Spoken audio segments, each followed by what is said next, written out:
السلام عليكم ورحمة الله. ومعانا النهاردة ماكينة العملة اللي هتخلي العملة العادية لعملة حضارية. هتشوف ازاي الطريقة وتعالوا معانا. هنا طبيعي بتحط 5 سنت و1 يورو. ال5 سنت بتتحط هنا وال1 يورو جنبه كده. طبيعي مش هنضغط عليها دلوقتي. هنا معانا 3 خيارات. طبيعي اللي انا اعرفه هنا اللي هي الدوتشس إيكا اللي هي زاوية ألمانيا، دي مشهورة جدا هنا في مدينة كوبلينز. اول حاجه هي هنا دي هتعمل لنا طبعه الفلوس.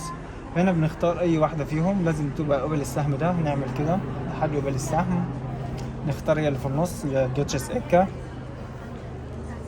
تمام، هنسيبها كده ونيجي هنا نضغط على دي بالفلوس. الفلوس هتدخل جوه ونبدا نطلعها تمام. هنيجي هنا لازم نلفها كام لفة، هي مش 10 لفات كاملة ولكن 10 لفات. 1 2 3. بعد تقلت خالص عشان كده بتطبع الفلوس.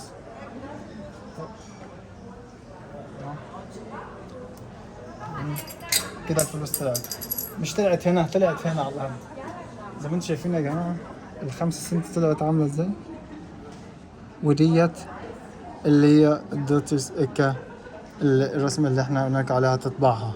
حاجة بصراحة غيرت العملة إلى حاجة حضارية عندهم هنا، بجد جميلة الماكينة. وزي ما انتم شايفين ده الجهاز بتاعها وده كل حاجة في الماكينة.